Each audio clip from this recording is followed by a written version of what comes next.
রণক্ষেত্রে যখন অত্যাধুনিক প্রযুক্তির সমাহার, ঠিক তখনই পারস্যের দুর্গম পাহাড় থেকে ধেয়ে এলো এক অভিনব বজ্রপাত। নিয়মিত কোনো বাহিনী নয়, বরং ইরানি যাযাবরদের সাহসিকতায় ধুলোয় মিশে গেল পেন্টাগনের দুটি ব্ল্যাক হক হেলিকপ্টার। ৩৫তম দিনে এসে যুদ্ধের ময়দান কি তবে এখন সাধারণ মানুষদের দখলে? ওয়াশিংটন কি তবে ভুলেই গিয়েছিল ইরানের প্রতিটি ধূলিকণা এখন এক জীবন্ত বারুদ?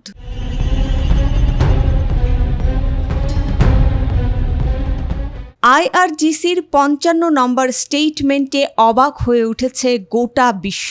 কোহগিলুয়ে এবং বখতিয়ারি অঞ্চলের সাহসী যাযাবররা প্রমাণ করল প্রযুক্তির চেয়ে দেশপ্রেম বড়। ভূপতিত হওয়া F-35 বিমানের পাইলটকে উদ্ধার করতে যখন দুটি ব্ল্যাক হক হেলিকপ্টার ইরানের দুর্গম পাহাড়ে হানা দেয়, ঠিক তখনই আদিবাসীদের নিখুঁত আক্রমণে অগ্নিপিণ্ডে পরিণত হয় মার্কিন এই আকাশ দানবগুলো।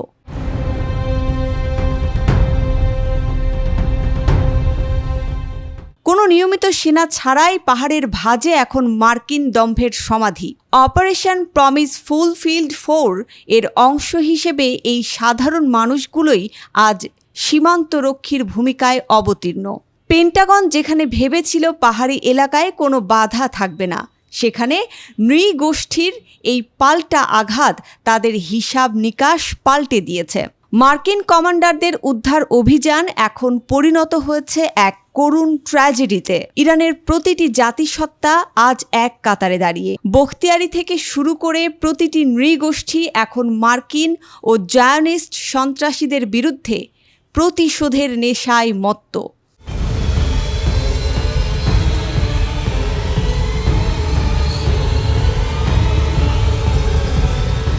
এই জাতীয় ঐক্যই আজ তেহরানকে অপরাজেয় শক্তিতে পরিণত করেছে। বিজয় কি তবে একদম হাতের নাগালে?